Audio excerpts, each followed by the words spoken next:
Hi, and welcome to this new Ultimate Hold'em Timer tutorial. This tutorial is all about using your own custom chips in your tournament. Of course, you will have stumbled upon this option number 5 in your tournament setup where you can import your own chip designs. If you're not satisfied with one of our two great default designs, you can always click here and import a design graphic.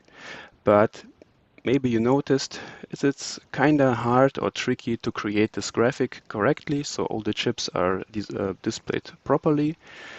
So now you have a second option. Instead of creating this graphics yourself, you can let UHT do this for you.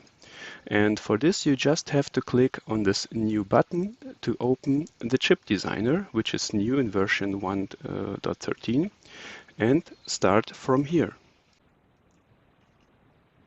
All right, so let's start the designer by clicking on Open Designer, and you will see this UI. It may be a bit intimidating at first, but it's actually pretty simple. On the right here, you can basically see the layout of this image here. You have the different colored chips have their own grid place, so you know which colors you have to create. And in the middle, you have a preview of your currently designed chip. On the left, you have here some primary colors. We will talk about those in a moment. In the middle, we have our layers. So basically, when we design our chip, we create many layers on top of each other. And here you can see an overview of those layers. And at the bottom, you always see the options of the currently selected layer. So for example, right now we have our background color selected as a layer, and if I wanted, I could change the background color here.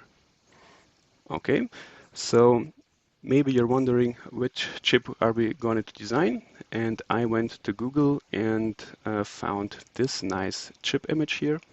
So we're going to try to recreate these chips here for our design. All right, so let's start with the white chip.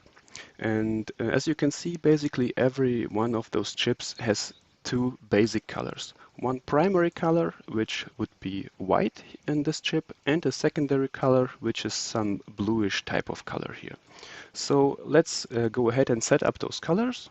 We have already white. Let's make it a bit more dark. And we have this bluish color, something like this, I would say. Okay, so it looks like the background here is already in this color. So let's tell our background color that we want to use this secondary color.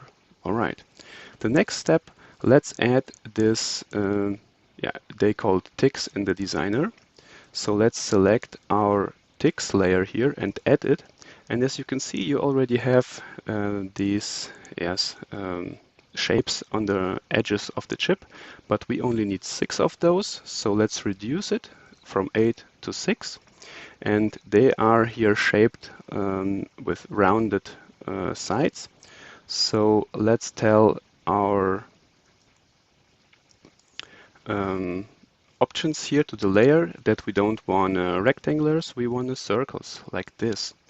So let's increase the size of those circles and make those circles primary colored. Well, as you can see, we're already getting nearer to this design. So the next step would be to go from outside to inside. So now we have this outside covered. Maybe we can even increase those a little bit more and update their positions like this. Okay, so let's add another layer, and this is a shape layer. So as you can see, this already starts looking like a real chip. So this layer has a border and an inner color. So let's tell us that we don't need a border. So we get rid of this. Let's make this one a little bit bigger. So we kind of get the same layout on the edge as this other chip, and leave the other one the same color as our primary color. So after this circle, we have another inner circle which is bluish again. So let's just add another shape. And this time we tell the border we don't want a border, but the inner color should be bluish. Or let's do it the other way round. Let's remove the inner color, but make the border the color we want. And let's increase the size of the border. And as you can see, we have just created this inner circle here. We can of course reduce the radius a bit, so to create a bigger gap here between the layers. And now we're already on the inner side of the chip. But as you can see, there are here some crowns displayed on their edges. So let's create those too. And for this, we're gonna just take, instead the regular ticks, we will select image ticks. And when we add those, we have to select an image. And I have prepared here a crown image that I found on Google.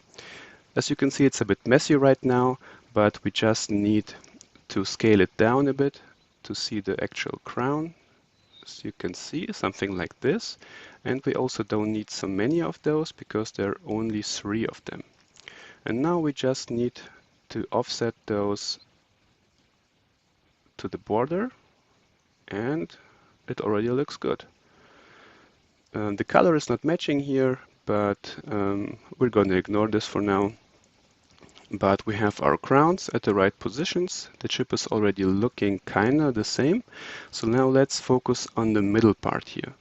On the middle part we have Las Vegas written on the top and Poker Club at the bottom, and the text is kinda around it. And for this we already have a predefined layer which is called circular text. When we add this, as you can see, we have already here rounded text, and we're going to write Las Vegas in capital letters, and then we just add quite a few white spaces to push the letters together, right? And now we're gonna increase the radius so it's on the outer layer, and then rotate the text to the right position. So something like this. Let's even put those more together with a few more white spaces and rotate it here. Now let's make it a bit smaller here. Remove a few of those. So let's make it bold so it kind of looks like on the chip. All right. And now let's do the same for the bottom text. We add another layer and call it Poker Club. Also here we're going to add a few white spaces to bring the letters together. And here, if you see, when we rotate this to the bottom, the whole text is upside down. And for this we can invert the text curve and make it look the right way up. So we put this one to the bottom, make it also a bit thick, and I think those letters are a bit smaller, so let's reduce the text size just a little bit, bring the letters more together and position them back on here. All right,